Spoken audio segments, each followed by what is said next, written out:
Magandang araw mga ka-abi. So for today's video, mag-update lang tayo sa ating mga kalapati. So meron tayong bagong kalapati ulit na na-acquire mga ka-abi. So pakita ko sa inyo.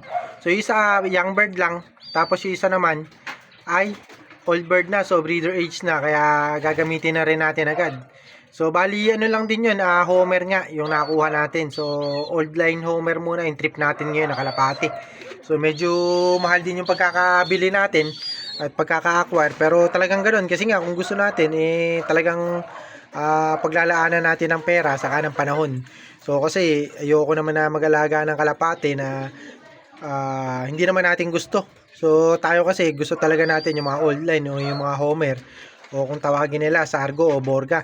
Kaya kung mapansin nyo, sunod-sunod kayo pagbili natin ng kalapate na borga. So pakita ko sa inyo mga kabi. So update pa lang muna tayo dito sa ating mga panglaban. Ito nga yung ginagawa kong breeder na young bird lang to. Ayan o. Bata lang na kalapati yan, kaya hindi pa nag-iitlog. Pero eto raw na kapatid nila, baka mag-ano na. Baka mag-itlog na. Ito pakita ko sa inyo ito. Ayan. Saka ito yung dalawa na yan. So halos ano yan, magkapatid yung parehas na barako. Ito, saka ito magkapatid. Kasi itong hen na yan, yung white feather, kapatid ng blue bar. Ayan, so kaya magkapatid sa magkapatid yan mga kabi, yung pinagpares natin. Sana makapagpalabas na tayo ng kalapate. Ayan yung pang ano din natin, batang bata pa to, pero isasampa na natin to sa summer race. Ayan. Kasi ito naman yung mga ano natin, mga puting kalapate na palabas. Ayan o, guwapo, kikinis yan mga kabi. Ayan o. Ayun yung isa natin na na-acquire na homer nun. Tapos ito naman yung ayan o, kapatid nito, Nesmate. Yan yung update natin dito. So ito nga, malapit na mag-itlog daw, sabi nung partner ko, baka mag-itlog na nga to. Saka ito. Ayan. Kaya kung mapapansin nyo, parang habol lang nga tong kak natin na to. No? Forma na ito. Kapogi. Pogi kasi parehas to sa mga panglaban. So update naman tayo sa homer natin. Itong homer natin medyo stress pa rin. Ito yung bata. Ayan. So baka magrabihan pa yan. So yung isang pares na homer natin ando na nga mga kabi. Ayan. Sa breeding cage dyan sa labas. So ito yung bagong acquire natin. Dilaw din. Ayan. Young bird tong isa. Yung isa breeding age na mga kabi. Pakita ko sa inyo. Ito yung luma. Nabili natin last week. Ayan, borga, sargo. Bata pa to mga kabi, wala pang ilong sa baba. Kumbaga hindi pa pumuputok yung sa baba niya. So kadalasan kasi kapag matanda na mga kabi, nagkakaroon ng parang umaalsa yung tagiliran doon sa baba niya.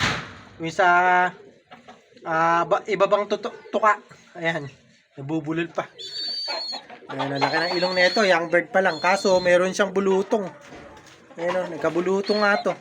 Na-acquire ko, medyo ano lang to, na-discountan natin. Ayan.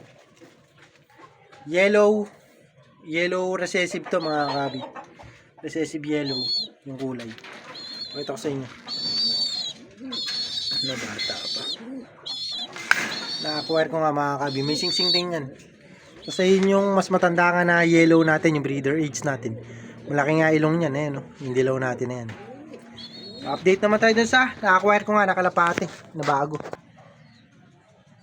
So ito mga kabi yung na-acquire ko na old line homer. Pero para siyang ano siya, classic carrier. Ayan, kung mapapansin nyo, medyo mahaba yung paa niya, saka yung leg niya. Yung leg niya sakto lang siguro. Itong paa niya medyo mahaba pa, hindi pa naka-lowered. Kumbaga hindi pa parang pang racing yung mga punggok. Ayan na nakita niya. So medyo mahaba yan.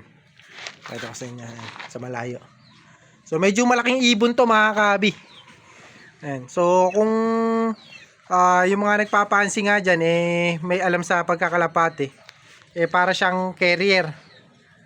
So ito, pero ito pasok to sa ano, para sa akin pasok sa homer to. Pero ano siya kumbaga parang cross siguro, kung na-cross na siya, carrier na na-cross. So kaya hindi na siya papasok na lang siya sa homer. Yung ilong niya gandang kalapati to, napakalaki ng ilong. Ayan. So medyo bata pa siguro ano pa lang to, nasa 1 taon. So yung singsing niya kasi, sa singsing niya nakalagay 2 taon na. Pero tingin ko dito nasa 1 taon pa lang to, medyo maliit pa ilong ngayon, no. Ayan. Tapos medyo mahaba rin yung tuka niya, pero sakto lang to mga kabi, ano. Ayan, gandang kalapate. Bali ang kapares yan mga kabi, yung ano natin, yung racing nga natin dito na blue bar. Medyo mailap siya. Ayan. Yan yung ating model ngayon. Tingin ko nasa 1 taon pa lang to. Ayan. Pero sa singsing niya kasi 2 taon niya. So meron kasing gumagamit katulad ko, nabili kong singsing 100 peraso, puro 2026. So syempre hindi ko naman mauubos yun. Yung ibang kalapate kahit na 2027 abutin ng 2027, 2028, pwede natin gamitin yung singsing. So tingin ko ganun yung nangyari dito, parang 2000 ano ata to, 24 o 25 to yung singsing nito. Ayan. So pakita ko sa inyo, ipapares natin na blue bar, yung racing natin na blue bar. So ito ipapares ko mga kabi. Ayan, pumuputok din yung ilong nito. Ayan, bata pa lang to, may pumuputok na ilong nito. Kaso racing talaga siya, pure racing. Racing pigeon. Ayan. So medyo kalakihan yung ilong nito kumpara nga dito sa mga to. Ayan, nakita nyo ito, netoy na netoy. Saka yun, yung choco natin, netoy na netoy ito. Pero sa laki ng katawan, mas malaki katawan nito, saka mas malaking ibon to, yung choco na yan. Saka ito, mas malaking ibon tong dalawa na yan compare dito. Ayan. Pero mas malaki ilong na itong blue bar na to. So yan yung ipaparis ko mga kabi, kasi nga ay gusto kong makapagpalabas ng ano, malaking ilong na classic racing homer, katulad nga ng mga kalapate natin no, na pinanglalaban. Kumbaga yung mga oldies natin na kalapate, yan ang ipaparis natin. Yan, tingnan nyo. Yan. Ito yung isa natin. Ito pinagpipilian ko kasi mga kabi kung ito yung gagamitin natin, kasi gusto kong makapagpalabas ng homer na ganito.